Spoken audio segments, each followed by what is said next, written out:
औज़ुबिल्लाहिमिनश्शैतानिर्रजीम बिस्मिल्लाहिर्रहमानिर्रहीम। मेरा नाम मियां अली सरवर है और ये मेरा ऑफिशियल यूट्यूब चैनल है। बिस्मिल्लाहिर्रहमानिर्रहीम। अल्लाहुम्मा सल्लि व सल्लिम व बारिक अला सय्यिदना मुहम्मद व आलिहि व सहाबिहि अल्फ़ अल्फ़ी मरहबा। अस्सलामु अलैकुम व रहमतुल्लाहि व बरकातुहू। मेरे प्यारे बहन भाइयों और बच्चों, अस्सलामु अलैकुम।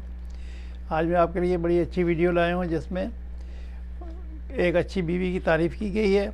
और आप जानते हैं कि ज़ाहिर है कि अच्छी बीवी मिल जाए तो दुनिया में ही जन्नत है। तो आइए चलते हैं वीडियो की तरफ। बिस्मिल्लाहिर्रहमानिर्रहीम। अल्लाह के नाम से शुरू करता हूँ जो कि बहुत बड़ा मेहरबान और नहायत रहम वाला है। औरतों के बारे में एक जुमला बहुत मशहूर है कि अगर बीवी नेक हो तो दुनिया में ही जन्नत है। मेरे अजीज़ों, मेरे एक दोस्त लिखते हैं कि 2 माह से कोई मेरे दरवाज़े पर कचरा फेंक कर चला जाता है। बड़ी कोशिश के बावजूद वो कचरा फेंकने वाला पकड़ में नहीं आया। एहलिया ने कहा कि ये मोहल्ले का कोई ऐसा बंदा है जो फजर की नमाज़ बाकायदगी से पढ़ता है और मस्जिद जाते हुए ये कारनामा सर अंजाम देता है। अब मसला था कि मैं कोई पक्का सच्चा मुसलमान ना था। रोज़ाना 10 बजे उठकर सुबह फजर कज़ा पढ़ा करता था। 2 दिन पहले मैंने एहलिया से फजर में उठाने का कहा तो मेरी बीवी हैरान हुई कि आज सूरज मशरक़ की बजाय मगरब से कैसे निकल रहा है। खैर, अगले उन्होंने मुझे फजर के वक्त उठा दिया और मैं उठते ही खिड़की से नीचे झांक कर देखा तो दरवाज़े पर कचरा मौजूद नहीं था। मैंने वज़ू किया और खिड़की के पास ये अपना मसल्ला बिछाया और 2 रकात सुन्नत पढ़कर खिड़की से झांक कर देखा तो कचरा दरवाज़े पर पड़ा है। मेरा मुंह चढ़ा रहा था। खैर, फिर 2 रकात फ़र्ज़ में पढ़ के सो गया। अगले कोई सुन्नत के बाद फ़र्ज़ पढ़ते वक्त कोई कचरा फेंक गया। 4 दिन इसी तरह से गुजर गए लेकिन कचरा फेंकने वाले को पकड़ नहीं पाया। 5वें दिन एहलिया कहने लगी, माशाल्लाह अब आप फजर की नमाज़ पढ़ने लगे हैं तो मस्जिद में बाजमात नमाज़ पढ़ लिया करें। बात दिल को लगी।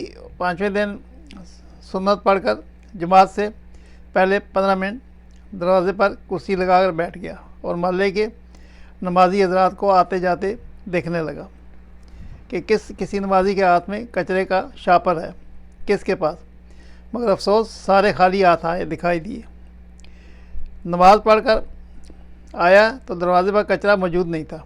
1 हफ़्ते पाबंदी से बाजमात नमाज़ पढ़ने के बाद मैंने एहलिया से कहा, बेगम अब कचरा फेंकने वाला शायद डर गया है इसलिए कचरा नहीं फेंक रहा। अब आप मुझे फजर के वक्त ना उठाना।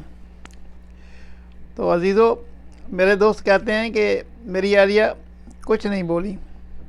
अगले दिन एहलिया ने मुझे नहीं उठाया। अलबत्ता मेरी खुद की आँख खुल गई। खिड़की से झांक कर देखा तो कचरा दरवाज़े पर मौजूद था। टाइम देखा तो फजर का वक्त था लेकिन जमात निकल चुकी थी। अब अगले रोज़ फिर वही मामूल था। 2 हफ़्ते मुसलसल फजर की नमाज बाजमात पढ़ता रहा और दरवाज़ा साफ़ सुथरा मिलता रहा। हफ्ते के बाद अब मेरी जमात से फजर की नमाज़ पढ़ने की मुझे आदत हो गई। अल्हम्दुलिल्लाह, मैंने फजर की नमाज़ बाजमात पढ़ना शुरू कर दी। फिर कुछ दिन बाद रात के बाद खाने के टाइम मैं उस कचरा फेंकने वाले का जिक्र आ गया।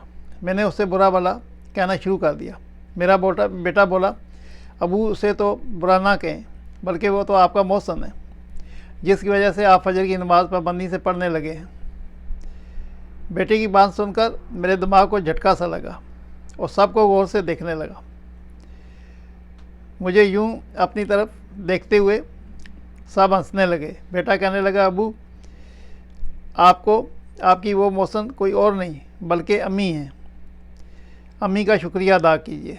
मैंने एहलिया को देखा तो कहने लगी, जब घी सीधी उंगली से ना निकले तो उंगली टेढ़ी करके घी निकालना पड़ता है।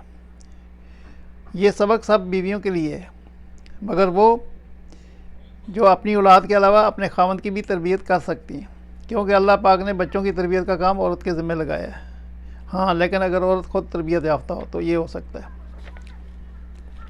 तो मेरे बहन भाइयों, बच्चों और भाभीयों और बेटियों और बहनों, आपने सुन लिया। जहाँ तारीफ़ की बात आती है तो मैं ज़रूर तारीफ़ करता हूँ, लेकिन जहाँ नुक्ते की बात आती है तो मैं किसी को नहीं बख्शता, सीधी सीधी नसीहत करता हूँ मौलवी की तरह, क्योंकि मैं तो गांव का आदमी हूँ और गांव का आदमी तो सीधी सीधी बातें करता है और टेढ़ी फीढ़ी बातें नहीं करता।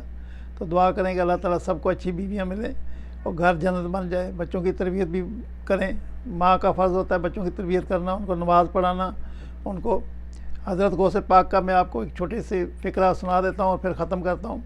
गौसे पाक रज़ियल्लाहु अन्हु ने जब मस्जिद में गए लड़कपन की उम्र में, तो मौलवी साहब ने उनसे कहा कि अलिफ लाम मीम। उन्होंने कहा अलिफ लाम मीम। उन्होंने कहा 17 पारे तो मैंने माँ के बतन में मैं था तो मेरी माँ को 17 पारे आते थे, तो 17 पारे मुझे हिफ़्ज़ हो गए, आप मुझे 18वां पारा शुरू करवाएं। तो बात यह है कि माँ जो है ना, वो उसकी गोद जो है तरबियत, पहली तरबियत माँ की गोद होती है। माँ को जो कुछ आता है ना वही बच्चों को उसको पूरा पूरा पढ़ाना चाहिए, माँ का फ़र्ज़ होता है। बाप का काम है बाहर का काम करना, बाप का काम नहीं है कि बच्चों को जो है तरबियत उनको करें।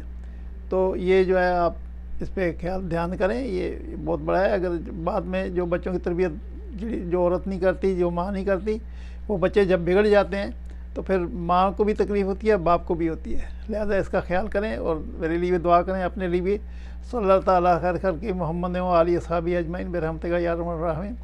दुआ कीजिए, अगर अल्लाह ने चाहा तो मैं इंशाल्लाह कल फिर हाज़िर होऊंगा, कड़वी कुसीली बातें भी करूँगा और आपको वीडियो भी सुनाऊँगा। तब तक इजाज़त, अल्लाह हाफ़िज़, अस्सलामु अलैकुम व रहमतुल्लाहि व बरकातुहू।